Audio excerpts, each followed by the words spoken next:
میرا نام کاشف کاظمی ہے، میں 21 سال کا ہوں، میرا تعلق پاکستان کے قبائلی علاقے کرم ایجنسی سے ہے۔ کاشف گزشتہ 1 سال سے جرمنی میں سیاسی پناہ کی درخواست کے نتیجے کے منتظر ہیں۔ تاہم کاشف نے فرصت بھرے انتظار کے ان لمحات کو اپنی محنت اور کاوشوں سے مؤثر وقت میں تبدیل کر دیا ہے، اور اب کاشف 6 ماہ کے لیے جرمن پارلیمان میں وفاقی سیکرٹری برائے توانائی و اقتصادیات برگیٹا سیپرس کے زیر نگرانی انٹرنشپ کر رہے ہیں۔ اپنے بیڈ پہ لیٹنے سے تو کچھ ملتے ہی نہیں ہے۔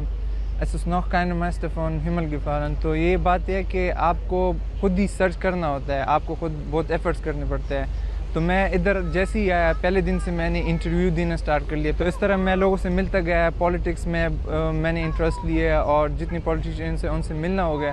تو یہ مجھے ایک پولیٹیکل انٹرسٹ تھا، اس لیے میں آج یہاں تک اللہ کے کرم سے میں یہاں تک پہنچ گیا ہوں۔ کاشف اس بات سے باخبر ہے کہ جرمن معاشرے میں ضم ہونے کے لیے جرمن زبان سیکھنا لازمی ہے، اور بہتر مستقبل کے خواب کی تعبیر اعلیٰ تعلیم کے بغیر ناممکن ہے۔ ان کی جتنی بھی کنڈیشنز ہے، بام کی جتنی بھی کنڈیشنز ہے، لینگویج ہے، انٹیگریشن ہے، جتنے بھی ان کے جو کانسٹیٹیوشنل جو وہ ہے آرڈیننس کے مطابق میں اپنا پرفارمنس کر رہا ہوں، لینگویج سیکھ رہا ہوں، انٹیگریشن کر رہا ہوں۔ تو میں نے میکینیکل انجینئرنگ کائرون سے سٹارٹ کی، اس کے بعد جرمن سیکھتا گیا اور پھر مجھے یہ چانس ملی اور ابھی میں اس چانس کو پوری طرح سے یوٹیلائز کر رہا ہوں۔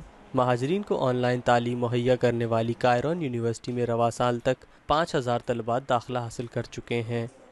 اسی حوالے سے ماریوس کاشف کی زندگی میں جرمن پارلیمان میں انٹرنشپ کے بعد مثبت تبدیلی کے اثرات دیکھ رہے ہیں۔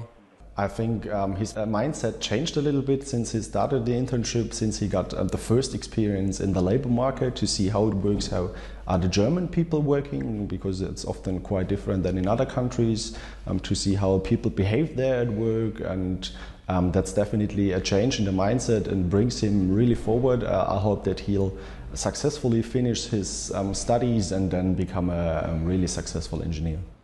فی الوقت کاشف برلن میں اکیلے رہتے ہیں اور ان کے اہل خانہ ابھی تک آبائی شہر پارا چنار میں مقیم ہیں، چنانچہ وہ شب و روز اپنی 5 بہنوں اور والدین کو بہت یاد کرتے ہیں۔ وہ بہت ہی یاد آتے ہیں، کیونکہ دیکھو یہ دوسرے ملک میں فورن کنٹری میں وقت گزارنا آسان تو نہیں ہوتا ہے، لیکن یہ ان سب حالات سے گزرنا پڑتا ہے۔ تو یہ میری ایفرٹ ہوگی کہ میں اپنی فیملی کو بھی یہاں اسپانسر کر سکوں تاکہ ہم امن کے ساتھ زندگی گزار سکیں۔